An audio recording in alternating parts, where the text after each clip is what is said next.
Welcome everyone, Dr. Thor here, and get ready for Gnosis. Well, you want to become a super being? I think we all do. I think this has been either further added to by literature and now by movies, TV, etc. And of course, we all want to have basically what can be called powers. We don't really want to work for it that much. We want to be Superman. And on his planet, he was a weakling. On planet Earth, he's now strong because of the atmosphere. That's really what we all want. We want a spider to bite us so we can become Spider-Man. We don't want to develop skills. And of course, that's a fantasy. That's not going to happen and never will. That would create such a bizarre world that it is unimaginable. Things have to be developed and people have to grow at certain levels, and there's limitations to a certain degree, meaning you can't fight a superior army past a certain level. So, and that's why spiritually empowered cultures and people really haven't been able to do that much, because the superior military power always wins in this reality. But you can do an awful lot in the regular world and even on certain, quote, battlefields. So all of that's very important to understand. So how do you do this? So we all want to. Well, the way and the process of becoming a super being first and foremost starts with the process of Gnosis. Now, Gnosis is finding truth and knowing how to dispel lies. Isn't that really the entire facts of life when you get down to it? Now, life is all about manifesting. You got to create something, whether it's a good relationship, a higher state of consciousness, or money to survive with. And we need a combination of all this. So it's all about manifesting, but it's not strictly physical manifesting, because physical manifesting takes part after mental control. So if you made $1 million in the stock market or $1 billion in the stock market, or you started a very successful company, well, that didn't happen from a physical viewpoint. Well, what do you mean? Well, of course you're making computers or doing whatever it is. It started from a thought that you applied. So you had the idea of how to do things. So that would be being connected to truth and wisdom. If you're successful, that means that you figured out how to get something to work for you specifically. Now, that may not be something internationally work, but it certainly worked for you, and there's no way to say this is a lie. It's there, it manifested. So it is truth, and it is your personal truth combined with that, which is what it all comes down to as well. So it all starts in the idea, the manifesting of connecting to some sort of empowerment stream that guides you. So why did somebody, and it keeps guiding you along the way, it keeps bringing people to you that make you successful. I mean, these are things that happen with all the main things. I mean, when we look at Apple computers, it was not Steve Jobs. Steve Jobs was a nobody, had no education, no nothing. It was because he put the energy out there and was actively involved that he drew a person to him called Wozniak. Wozniak built the computers. He didn't know what a screwdriver was, basically. He had no technical abilities whatsoever. He was a big mouth pushy guy with some ideas. Oh, this cabinet looks good. And of course, generally techie people don't have any skills of looking at something and say, gee, does this look good that somebody wants to look at twice and buy it? Oh, well, what's the problem? It's in this milk crate. It's good enough for me. I'm a techie guy. Well, it's not good enough for the public. So Steve Jobs came along and had some basic skills in those areas. Not much, but he was able to BS everybody and bring into people and use people like Wozniak to build his company for him. But so he didn't create anything physically. It all started with all these other things. So it turns into something physical. So you've got to understand, you got to connect it. The idea has to be built upon it. That idea has to be coming from a source that is Gnosis based, meaning it's a fact, meaning it's real. It's something to get into. And that's, of course, how these things happen. So what is good, what is not? We're looking at things in a very gross manner here. There's all sorts of other variants here. But the bottom line, if you want to do that, you have to then be able to connect to these energy fields. Now, how do you do that? Now, the point is you do that by centering yourself, meaning that you move the emotions away from whatever you're getting into, and you start thinking clear, and you start being able to filter out bad decisions that usually are emotionally or ignorance based. A part of an emotion, you could say, is that you were brought up in a tradition that rules your life. Well, that's an emotional thing, really. So if you're brought up as a born again Christian or a Muslim, well, you're making judgments from that. That is not a centered place to be. That is a prejudiced position which will not help you in the long run, unless that community is going to make you successful. So if you're going to sell things to Christians, well, probably being a Christian is a good idea. But if you're looking into other areas, and of course that's not truth, that's just a business area, but is it truth to you personally? Because that's who your clientele is.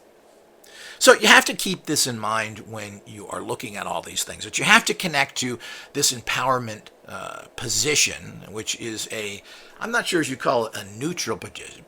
It's more of a seeking of truth position. It's not that you're in this neutral concept called being centered. Centered is a very active way, but it's an active way of perceiving the entire world from a non-judgmental point of view to a manifesting point of view.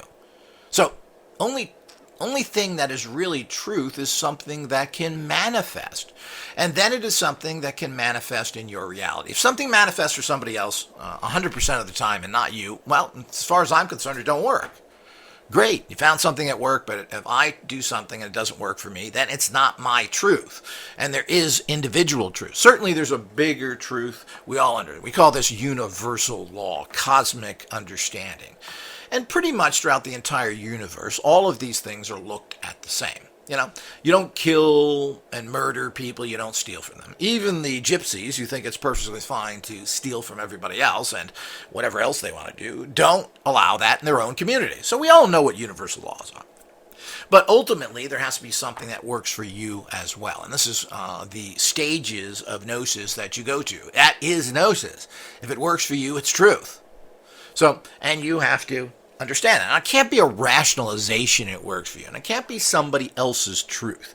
You have to experience gnosis for yourself. It has to, look, I see it in my life. I know what works and what doesn't work. This is a truth. And these things vary a bit, while there are certain truths that, again, are cosmic based. So, if you want to become a super being, you've got to recognize what works, not what you think works because it works from a Christian viewpoint. It works from a scientist. Well, in science school they told me this. Well, a lot of that stuff doesn't work, and they keep control of it. There's so much out-and-out misinformation from, quote, science, it isn't even funny. They won't even change certain books because it's too much work. So the old garbage is still in the books that have been there. There are some teachers, that one commentator mentioned, that he found a science teacher that didn't, college professor, by the way, that didn't know who Nikola Tesla was. And we use Tesla technology every day. It's called alternating current. So how can you say that you're a teacher when you're a college professor and you don't know who Nikola Tesla was? I mean, it just shows you how crappy the educational system and how this guy is making a fortune teaching people when he has no idea of his own subject matter. See, that's being connected to gnosis. To know that the people in charge know nothing. Because if you buy into them, they're going to bring you into their failure. Now, they figured out how to trick everybody in the system and pass little tests. Well, that's all well and good if you want to be in that environment of corruption, because that's really what it boils down to. You don't know nothing and you're teaching it and you're screwing everybody else up. It's pretty sad. So you have to get to a level of becoming a super being. It's all about knowing what's truth. Truth is what works. Truth is what works for you. And when you do that, it works. So there are thousands of psychic type systems. What works? Well, Success Tech is always trying to get out there and find what works for everybody, as much as that can be stated, so that you have the best development tools possible. Now, where you develop to and to what level and everything else is very dependent upon you. Are you going to dedicate yourself to it? Are you going to practice it? But again, if you have to spend your life trying to figure out something, well, it's not too good. That's probably not true. So we look at that. We try and do things that will empower people in the shortest possible period of time and that are valid, that these are what success tests put out has all been tested, and basically we're compiling this information like most people do and putting our own personal spin on it. Here, this kind of works. Oh yeah, it does work. We've tried it, but we know a better way because we are tapped into Gnosis to take something and make it a hybrid empowerment tool. This is all part of what's the process that goes on. So becoming a super being is a lot easier than you think, but you have to be around the right people. You have to be reading the right literature. You have to be in a centered reality, which I have written a book on that tells you how to do that.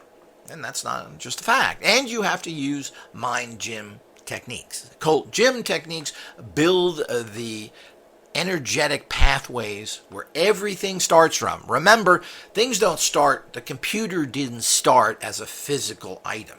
And quite frankly, it wasn't even close to being a computer until the numerous, and goes on every day. There's never anything that's completed in life. Every product is constantly improved upon. Well, what does that mean? It means they never really got it right. So the computer didn't come together the way it is today as we know it, and we get faster speeds and different things it can do. Well, it's just not true. It took years and years, decades, to get a primitive device constructed to work at higher levels, and we're not even close to where things ought to be. So it didn't come from a physical reality. The computer wasn't, I think I built it. No, the point is it still started from, I think, I have this conception. But there wasn't a physical item that you copied. You had to create it with your consciousness. Where is your consciousness coming from? What is the background? There's primitive data, but ultimately everything comes from this well of Gnosis, you could call it. Are you drinking from the well of Gnosis? Well, you should be, because that's where everything comes from. And how do you know where that well is? Well, you have to be connected with organizations that are Gnosis-based. If you go to a scientific, I know everything. Here's the facts of science. That's not Gnosis, because we don't really know anything. Yeah, you want to use whatever it is right now to get things done. Of course, that makes sense. Well, here's the technology we have. Let's use it. But that's not what they're saying. What they're saying is that they know the answer, and here it is, and that it's almost written in stone when everything in life changed so radically. I mean, almost every product is constantly updated. People find better ways to make something. They use better materials. They make things different. Or maybe they're changing the design so they can make it at a higher profit or less expensive. But everything is in a constant state of change, and nothing ever seems to be done once and for all from the beginning. Everything is evolving, which means everything's coming from an energetic Gnosis field saying, hey, tweak it here, this is better, this is better. You're figuring things out, but generally you can't start from the fact that here's a perfect item, let's move on to something else. Well, it doesn't work like that, because you can't consciously understand that, because basically you're not tapped into Gnosis. So people are taking bad information, mixing it with their ideas, and even if they have semi-Gnosis based, they're mixing it there, and that's why they never come up with an original good design from day one. Or they're too ignorant, based in common science, to recognize what a benefit a particular design is. They look at it and say, oh, that's just junk, we're not going to bother with it. Like the particular aircraft, when it came to making an aircraft into a shape of a wing. Well, doesn't that make sense? Because that's really what an aircraft is. You do it in a backwards way. You put wings there and you attach things that you can sit in it. So why not make the whole thing into a giant wing? And of course, that's what they are doing, and how aircrafts are changing into that more and more. But wasn't that obvious from the beginning? And if there are people that tap into Gnosis and say that, and have even talked about that, and that design, like almost every design that we're in use today, have been around for at least 100 years, maybe even thousands of years, that, hey, this is what people thought back then, and they were right. So it's all coming from Gnosis. That's where you have to do. And then you have to, okay, you've got the smarts, what do you do? Well, you do have to work on that. If you're going to stay connected to Gnosis and you're going to work from these new thought patterns, well, They found with people with all kind of brain problems, Alzheimer's, etc., and older people in general, is that you got to use your brain. Puzzles, charts, all these things. You got to keep the brain active. It's the same thing with keeping gnosis active in your life. You've got to constantly be doing things to expand the important part of your development, which has nothing to do with the idiot knowledge. Well, it really isn't knowledge. It's the idiot information that you're getting from your schools right now. Any good school will tell you that within 5 years, what you've learned now is going to be worthless. And this is so true. Things are changing so fast because now we can talk to each other because of the internet, because of communication devices. So everything you can put online so you can then spark your gnosis by reading something. And that's another way things are done. Getting information should put you into a state of thinking and connecting to gnosis. Not believing what that says, but that should stimulate your higher consciousness to develop something beyond that basic information. But this has to be developed. You have to do practical workings with development tools to keep these energies open and functioning. And there's always higher and higher levels to go. It is not an intellectual thought. It's a consciousness thought, which is not entirely brain-based. So people want to think I'm going to learn something or read somebody's book of disinformation, otherwise known as textbooks, and they're going to get something. No, they're going to get all the old information interpreted by that person who probably got bad information to someone else. So if you really want to be in gnosis and find truth, these are things that are looked at as stimulating factors that stimulate your thought in an area, and you come from a higher conclusion of what the truth is, and particularly what the truth is for you or what can work in your life, because you have your own personal limitations. If you're 5'2", I wouldn't recommend you become a basketball player. Well, it's kind of silly when everybody else is almost 7 feet. Now, can you do it? There are some short guys that are great basketball players, but it's rare. Why would you do that? So you have a limitation there. It's probably that's not the best thing to get into. And that goes with so many other things. If you have a natural application to numbers and figures, well, that may be something you want to get into. But should you slavishly follow that? No. So there are personal things, but there are pluses and minuses in your own life that you have to weigh and find out what works best for you, which is truth in general. So you get the general truth, and then you make it very specific because it works in your life. That's the secret to everything. You do that, and you will figure out everything, as I have. And where you go from there is also going to be dependent upon your access to gnosis. Until next time.